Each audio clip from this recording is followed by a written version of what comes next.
He is one of the most beloved icons in music history. A man who sold over 300 million records and performed for millions more. Sir Elton John has lived a life of unimaginable glamour and glory. But right now, at 77 years old, a brutal, hidden battle is threatening to eclipse everything he's built. It's a fight so harsh, it's changing his relationship with his own family and leading to a decision about his $650 million fortune that has left fans completely stunned. This is the side of the Rocket Man you never get to see. And it all starts with a promise he made that would shock his two young sons. But the real story begins with a void, an emptiness that fame could never fill. Reginald Dwight wasn't born into a world of love. He was born into a house of silence. His father, a strict Royal Air Force officer, was a wall of ice. He never hugged his son. He never said, "I love you." He never even went to see him play piano. His mother's love was rationed like wartime supplies, her words often sharp and critical. That home was so cold, so devoid of affection, that young Reggie found his only salvation in the keys of an old upright piano. It was the only thing that listened, the only thing that didn't judge. And that childhood hunger, that desperate need for approval, would create a bottomless pit inside him. A void that would later demand to be filled with whatever he could find, no matter how destructive.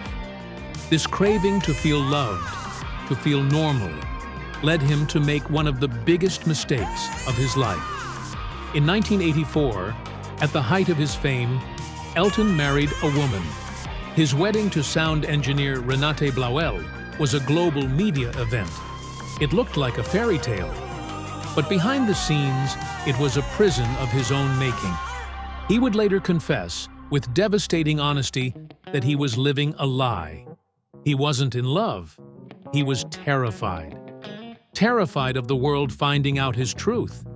Terrified of being rejected for who he really was. For 4 years, he trapped himself and an innocent woman in a painful charade. The divorce left them both scarred, and the story didn't end there. Decades later, in 2020, Renate suddenly re-emerged, threatening legal action over his autobiography and the film Rocket Man, forcing a private settlement. Proof that some wounds, no matter how old, never truly heal. But the lie he was living on the outside was nothing compared to the war he was losing within. As his fame exploded in the 70s, a deep depression took hold, and he began to self-medicate with a ferocious appetite for cocaine and alcohol. The man who could command a stadium of 100,000 people was utterly powerless in his private life. It all came to a head in 1975, the same year he played that legendary show at Dodger Stadium. At a party, overwhelmed and in despair, he swallowed a catastrophic mix of pills and alcohol before throwing himself into a swimming pool. It wasn't a stunt. It was a suicide attempt. A desperate cry for help from a man the world thought had it all. He survived, but the addiction tightened its grip for another 15 long years.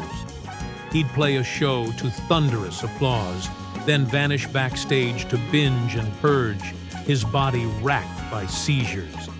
He admitted he never thought he'd live to see 30. The glitter was just a disguise for the agony. And just when he thought he'd found stability with his songwriting partner Bernie Taupin, rumors began to swirl about a crack in music's most legendary partnership. For over 50 years, Elton and Bernie have presented a united front, the perfect pair.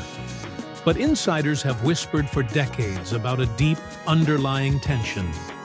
The story goes that Bernie, the quiet poet, grew weary of Elton's chaotic lifestyle and relentless extravagance. Some say there was a silent competition, a resentment that the man who wrote the words often stayed in the shadows, while the man who sang them lived in the spotlight. They never publicly fought, but the speculation persists. Was their bond unbreakable? Or was it a business arrangement disguised as friendship? The truth is, they've always denied any feud. But the fact that the rumor persists so powerfully shows just how fascinating their mysterious relationship truly is.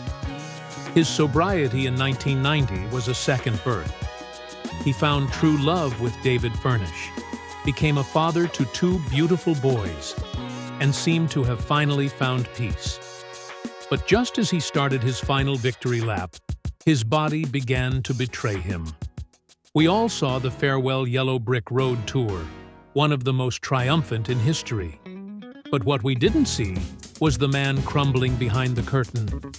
A devastating fall in 2021 that shattered his hip, a painful surgery to replace it. Then, another fall in 2023. But the worst blow came silently. A severe infection that stole the sight in one of his eyes. For a man whose life has been about spectacle, about seeing the joy on the faces of his fans and watching his children grow up, this was a cruel sentence. It makes you wonder, did he truly just want to retire? Or was he forced off the stage by a body that could no longer keep up with his spirit? This brings us back to that $650 million fortune and the heartbreaking decision that has everyone talking. In multiple interviews, Elton has stated, in no uncertain terms, that his two sons will not inherit his immense wealth. He said, and I quote, "They're not going to have a pair of silver spoons in their mouths. He wants them to work. He wants them to build their own lives." Now, on the surface, it sounds harsh, but when you understand Elton's journey, it makes perfect sense. This isn't about withholding love. It's the final, ultimate act of love from a father who had to learn everything the hard way. He knows that money doesn't fill the void. He knows that true worth isn't found in a bank account, but in building your own character. After a life of chasing the wrong things to fill that childhood emptiness, he is determined to give his sons the one thing he never had: the tools to be truly, authentically themselves. And that is the final, stunning revelation of Elton John's story. His greatest legacy isn't your song, or Rocket Man, or even selling out stadiums for 5 decades. His greatest legacy is survival. It's the Elton John AIDS Foundation, born from the unbearable grief of losing his friends Freddie Mercury and Ryan White. It's the over $600 million he's raised to help others, turning his own pain into a lifeline for millions. The boy who was never hugged became a man who taught the world about compassion. The man who had everything and nothing finally found everything he needed in the eyes of his husband and his children. He is a living testament to the idea that our deepest wounds don't have to define us. They can fuel us. That it's never too late to change your story. The Rocket Man didn't just reach the stars. He survived the crash landing and learned to walk on Earth as a truly complete human being. What do you think about his decision to not leave his fortune to his kids? Is it a harsh lesson or the greatest gift a father could give? Let me know your thoughts in the comments below. And if you want to see more deep dives into the untold stories of your favorite icons, make sure to like, subscribe, and hit that notification bell so you don't miss what we reveal.